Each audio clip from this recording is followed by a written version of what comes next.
दोस्तों, आज मैं आपको सुनाने जा रहा हूँ अपनी स्टोरी कातिल कौन। कहानी शुरू होती है डॉक्टर शेखर के घर से। डॉक्टर शेखर एक मशहूर आर्कियोलॉजिस्ट थे।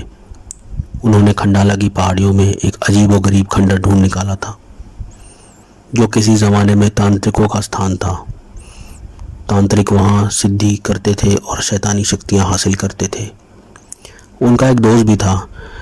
डॉक्टर शेखर का एक दोस्त था विजय, जो कि उनका दोस्त था और एक अच्छा आर्कियोलॉजिस्ट भी था। वो उस रात उनके यहाँ गया। वहाँ पार्टी का अरेंजमेंट था। पार्टी जोरों शोरों पर चल रही थी। शेखर का एक बहुत ही बड़ा बंगला था। उसकी एक पत्नी और एक बच्चा भी था। शेखर ने विजय को सब कुछ बताया कि कैसे उसने उस खंडर को ढूंढ निकाला और कैसे उसने इतनी सारी खोज की। विजय ने शेखर से पूछा, भाई कुछ बताओ तो सही, क्या मिला है इस खोज में। वो बोला, ज़्यादा कुछ नहीं, एक फ़ोटो फ्रेम मिला है पुराने ज़माने का। वहाँ उस खंडर में किसी कपड़े से ढका हुआ था। वो ऊपर रखा है, तुम चाहो तो जाकर दे सकते हो। विजय ने उस फ़ोटो फ्रेम को देखा। बिल्कुल मैला कुचैला सा फ़ोटो फ्रेम था। वो उसको देखकर कुछ सोचने लगा कि आखिर इतना बेकार फ़ोटो फ्रेम उस ज़माने में कैसा दिखता होगा। वो एक रेक्टेंगुलर सा था देखने में। एक वुडन टेबल का ऊपर का जो ऐसा हिस्सा होता है वैसा ही था वो फ़ोटो फ्रेम। अब पार्टी सेलिब्रेशन इतना ज़्यादा बढ़ गया कि विजय ने कुछ ज़्यादा ही शराब पी ली और वो संभाल नहीं पाया अपने आप को।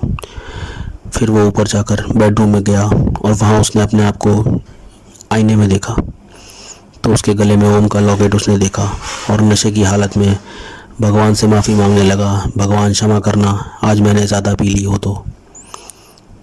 जब सुबह विजय की आंख खुली तो उसने देखा कि उसके हाथ में हथकड़ी लगी हुई थी और वो बेड से बंधा हुआ था।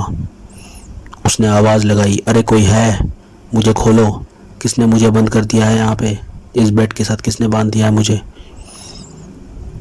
तभी वहाँ एक हवलदार आया।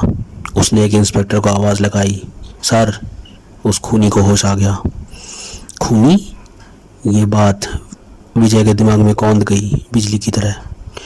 एक लंबा तगड़ा इंस्पेक्टर आया उनके सामने, जिसका नाम था इंस्पेक्टर अजय। वो बोला, कैसे हो मिस्टर, क्यों मारा आपने सबको। दरअसल मिस्टर शेखर और उसकी पत्नी का कत्ल हो गया था और विजय को उस खूनी ने नहीं मारा था, इसलिए विजय के ऊपर पुलिस का शक जा रहा था। विजय ने बोला कि ये आप कैसी बातें कर रहे हैं, अगर मैंने इनको मारा होता तो मैं क्या यहाँ बैठा रहता। फिर इंस्पेक्टर अजय ने कहा, अगर तुम खूनी नहीं हो तो उस खूनी ने तुम्हें क्यों नहीं मारा। विजय बोला, मैं नहीं जानता कि उसने मुझे क्यों नहीं मारा। तभी हवलदार एक बेहोश बच्चे को वहाँ लाए। बोले, सर ये बच्चा जहाँ भगवान रखे हुए हैं वहाँ एक अलमारी में मिला था, दम घुटने से शायद बेहोश हो गया है। विजय ने पहचाना कि ये तो शेखर का बेटा है, रिंकू। थोड़ी देर में रिंकू को होश आया और उससे पूछा गया कि ये सब कैसे हुआ। तब उसके मुंह से सिर्फ एक बात निकली, वो आंटी, अंकल वो आंटी। और वो पूरी तरह कांपने लगा और उसके होंठ कांपने लगे जैसे किसी चीज़ से बहुत ज़्यादा डर गया हो। वो आंटी जो काले कपड़ों में थी, उसने मारा है मेरे मम्मी पापा को। और फिर वो रोने लगा। पुलिस इंस्पेक्टर ने पूछा, बेटा फिर उसने तुम्हें क्यों नहीं मारा, तुम कैसे बच गए उससे। तो वो बोला, वो देखने में बहुत ही डरावनी लग रही थी। उसने मुझे देखा और मैंने डर के मारे वहाँ से भागने का फैसला किया और मैं भागा। भागते भागते मैं उस कमरे में छिप गया जहाँ भगवान रखे हुए थे। और वो आंटी मुझे देखकर मुस्कुरा रही थी, लेकिन वो आंटी मेरे करीब न आई और वहीं से चली गई। पुलिस ने बच्चे के बयान के मुताबिक उस औरत का एक स्केच बनवाया। जब सबने उस स्केच को देखा तो सब डर गए। दरअसल वो एक चुड़ैल का स्केच था। उस बच्चे ने एक चुड़ैल का स्केच बनवा दिया था। ये चुड़ैल कौन थी और इसने उन सबको क्यों मारा, ये आपको पता चलेगा अगले एपिसोड में।